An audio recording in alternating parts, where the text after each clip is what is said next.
परमाध्यक्ष अनंत कोटि ब्रह्मांड नायक सर्वेश्वरेश्वर अखिल हेय प्रत्यनीक कल्याणैकतान श्वेतर समस्त वस्तु विलक्षण भगवान श्री गोविंद कृष्णचंद्र जिनकी वांगमयी मूर्ति श्रीमद्भागवत महापुराण का आप सभी लोग श्रवण लाभ प्राप्त कर रहे हैं। परम श्रद्धेय अनंत श्री विभूषित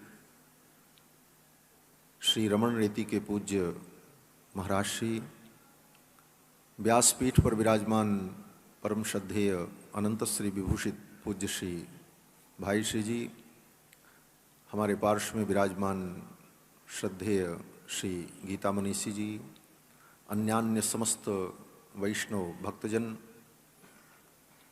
भगवत भजन परायण संतवृंद, दूर दूर से समागत श्रद्धालु श्रोता बंधुओं, धर्मानुरागी सज्जनों, श्रद्धामयी माताओं, भगवान श्री हरि की मंगलमयी कृपा के फलस्वरूप तीर्थराज प्रयाग की इस पावन भूमि में विराजमान होकर गंगा जमुना सरस्वती के पावन तट पर और कुंभ के इस महान पर्व पर ऐसी महान विभूति के सम्मुख विराजमान होकर कथा जगत की महान विभूति पूज्य भाई श्री जी के द्वारा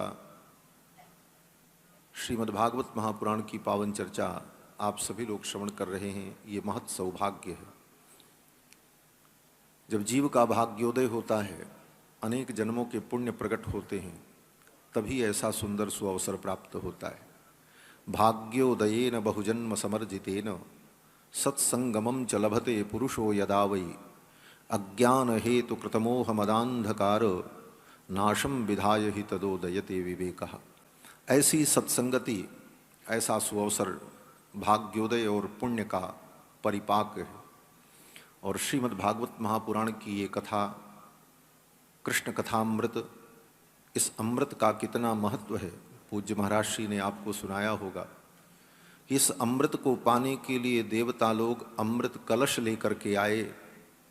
जिस अमृत कलश से अमृत के छलकने पर इस पावन भूमि पर हम कुंभ का अनुभव करके उस अमृतत्व की प्राप्ति के लिए प्रयास करते हैं, वह अमृत दे करके भी इस कथामृत को पाने के लिए उत्सुक देवता इस कथामृत को न पा सके।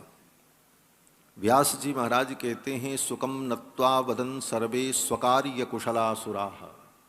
सुखदेव जी को प्रणाम किया देवताओं ने, बड़ा सुंदर व्यंग किया व्यास जी ने देवताओं के ऊपर। स्वकार्य कुशलाः अर्थात अपने कार्य को साधने में बड़े कुशल देवता, जो स्वार्थियों की लिस्ट में नंबर 1 पर। गोस्वामी जी महाराज कहते हैं, स्वार्थ लाग करहि सब प्रीति सुर नर मुनि सब कई हरीति।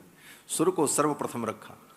स्वकार्य कुशलासुराः, उन देवताओं ने कहा कि ये अमृत ले लीजिए, स्वर्ग का अमृत, और ये भागवतामृत कथामृत हमें दे दीजिए। एवं विनिमये जाते सुधाराज्ञा प्रपीयताम। ऐसा विनिमय हो जाए, अदला बदली हो जाए, तो राजा जो है अमृत पी लें और प्रपास्यामो वयम सर्वे श्रीमद्भागवतामृतम, और हम सभी लोग श्रीमद्भागवतामृत का पान कर लें। परंतु महाराज परीक्षित ने इस भागवतामृत को वर्ण किया और श्री महाराज परीक्षित ने कहा, हम तो श्रीमद्भागवतामृत का ही पान करेंगे। अभक्तास्ताश्च विज्ञाय न ददौ स कथामृतम। और फिर सुखदेव जी ने महाराज परीक्षित को ये कथा सुनाई। यह अमृत, स्वर्ग के उस अमृत को गरुण जी उस कलश को लेकर के चले, तो जहाँ जहाँ वो अमृत छलका, वहाँ वहाँ आज भी अमृत कुंभ होता है। और इस अमृत कलश को, भागवतामृत रूपी कलश को लेकर ये संत छलकाते हुए चल रहे हैं। और ये कुंभ में जो अमृत छलक रहा है, इस अमृत का प्राशन करें, इसका हम पान करें, यही कुंभ समागम का सबसे बड़ा लाभ है। और यहाँ आकर श्रीमद् भागवत की कथा सुनने का एक महत्व यह भी है कि श्रीमद् भागवत महापुराण परम वैष्णव पुराण, भगवत भक्ति का संवर्धन करने वाला पुराण, और ये क्षेत्र भी विष्णु प्रजापति क्षेत्र तीर्थराज प्रयाग। और यहाँ पर गंगा जमुना सरस्वती, गंगा भगवान के चरणों का स्वरूप, जमुना भगवान के हृदय का स्वरूप, सरस्वती भगवान के मस्तक का स्वरूप, भगवान ही त्रिवेणी के रूप में यहाँ वेणी माधव के रूप में विराजमान है। और जिस कथा को आप सभी लोग श्रवण कर रहे हैं, श्रीमद् भागवत की कथा, ये भगवान की लीला जमुना के तट पर हुई और वेद व्यास जी ने इसको लिपिबद्ध किया सरस्वती नदी के तट पर। और इस कथा को सर्वप्रथम सुखदेव जी ने सुनाया गंगा के तट पर। और यहाँ गंगा जमुना सरस्वती तीनों का संगम प्राप्त है। ऐसी पावन भूमि में बैठकर और ऐसे महापुरुषों की सन्निधि में श्रीमद् भागवत महापुराण सुनने का अवसर मिले, ये महत् सौभाग्य है, परम लाभ है।